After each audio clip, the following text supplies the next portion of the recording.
Pag-usapan natin ang Kohlberg's Moral Development Theory. Meron pong 3 levels at kada level po ay may 2 stages. Sa pre-conventional level po ay hindi pa naiintindihan ng bata kung bakit merong mga rules. Ang stage 1 po ay ang obedience and punishment. I follow rules kasi ayoko maparusahan. Ang stage 2 naman po ay ang individualism and exchange. I will follow the rules if may kapalit or may reward. Sa conventional level naman po ay sinusundan ng bata ang mga rules dahil gusto niyang mag-fit into the cultural norms. Ano yung expected ng society? Ang stage 3 po, gusto kong i-please ang ibang tao dahil gusto kong magkaroon ng good boy or good girl image. Ang stage 4 naman po ay ang law and order. Sinusundan ko ang laws dahil gusto ko ng isang maayos na society. Ayon kay Kohlberg, only around 10 to 15% of people reach the post-conventional level. Ang stage 5 po nito ay ang social contract.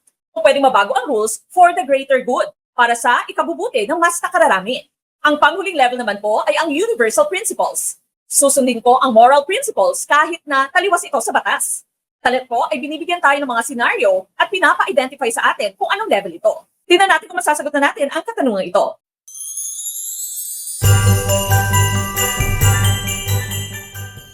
Ito po si Coach Mac ng Guro Pinoy na nagsasabing maliit man mabuti ng mga kaalaman, ang dulo nito ay malaking kaginawaan.